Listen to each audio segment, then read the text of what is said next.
और देखिए, केदारनाथ मंदिर, गंगोत्री और यमुनोत्री धाम के कपाट अक्षय तृतीया के दिन ही खोले जाते हैं और चार धाम यात्रा का शुभारंभ भी अक्षय तृतीया के पावन पर्व के दिन होने की परंपरा है। अक्षय तृतीया पर्व कल मनाया जाएगा। अक्षय तृतीया यानी वो तिथि जिस दिन सृष्टि में सतयुग और त्रेता युग की शुरुआत हुई थी। मान्यता यह है कि अक्षय तृतीया की तिथि पर किया गया कोई भी पुण्य काम अक्षय फल देता है। इस दिन को स्नान, ध्यान और दान के लिहाज से भी बेहद पवित्र और फलदायी माना गया है।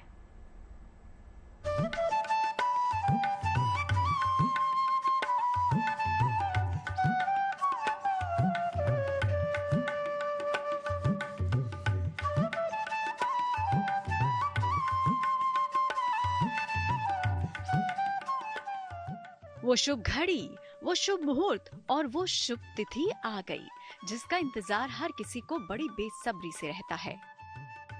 खासकर सनातन धर्म में आस्था रखने वालों को।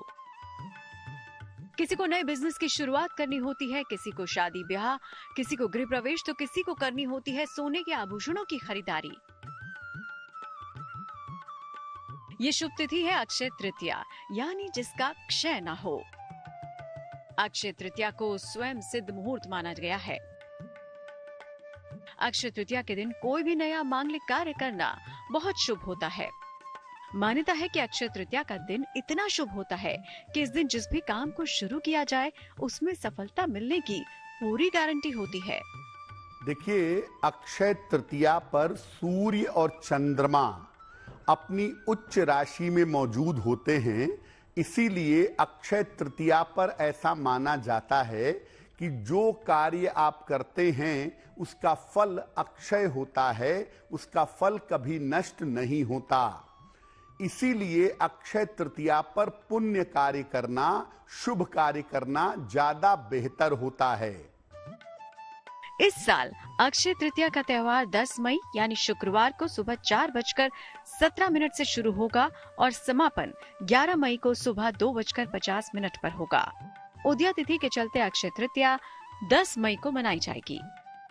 इस दिन लोग पवित्र नदियों और सरोवरों में आस्था की डुबकी लगाते हैं और फिर माँ लक्ष्मी के साथ भगवान विष्णु की पूजा करते हैं। मान्यता है कि ऐसा करने से माँ लक्ष्मी प्रसन्न होती हैं और खुशहाल दाम्पत्य जीवन का आशीर्वाद देती हैं। साथ ही माँ लक्ष्मी की कृपा से कभी धन वैभव की कमी नहीं होती और इंसान के जीवन में तरक्की के नए द्वार भी खुलते हैं।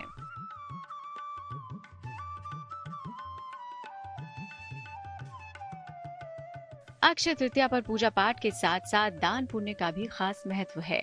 ऐसा माना जाता है कि इस दिन किया गया दान कई गुना ज्यादा अच्छा फल देने वाला होता है।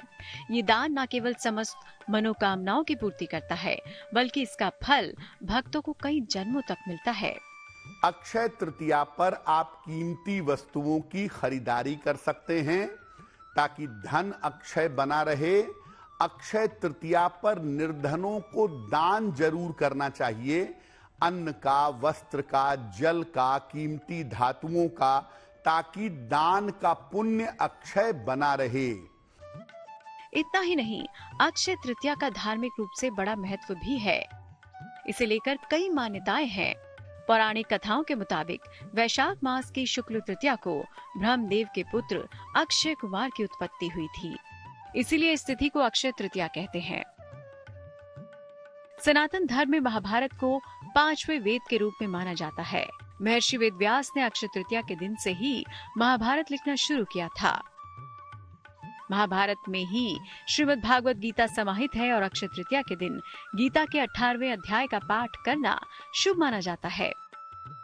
वहीं पौराणिक कथाओं के मुताबिक अक्षय तृतीया के दिन ही स्वर्ग से पृथ्वी पर मां गंगा अवतरित हुई थी। मान्यता के अनुसार अक्षय तृतीया पर गंगा में स्नान करने से सारे पाप नष्ट हो जाते हैं और अक्षय तृतीया के शुभ तिथि पर पांडवों के सबसे बड़े भाई युधिष्ठिर को अक्षय पात्र की प्राप्ति भी हुई थी। इसकी खासियत ये थी कि इसमें कभी अन्न खत्म नहीं होता था। माता अन्नपूर्णा का जन्म भी इसी दिन माना जाता है। इसीलिए इस दिन भंडारे कर गरीबों को खाना खिलाने का विधान है। इसके अलावा अक्षय तृतीया के दिन से ही सतयुग और त्रेता युग के प्रारंभ की गणना होती है। और तो और उत्तराखंड की चारधाम यात्रा भी इस दिन से शुरू होती है।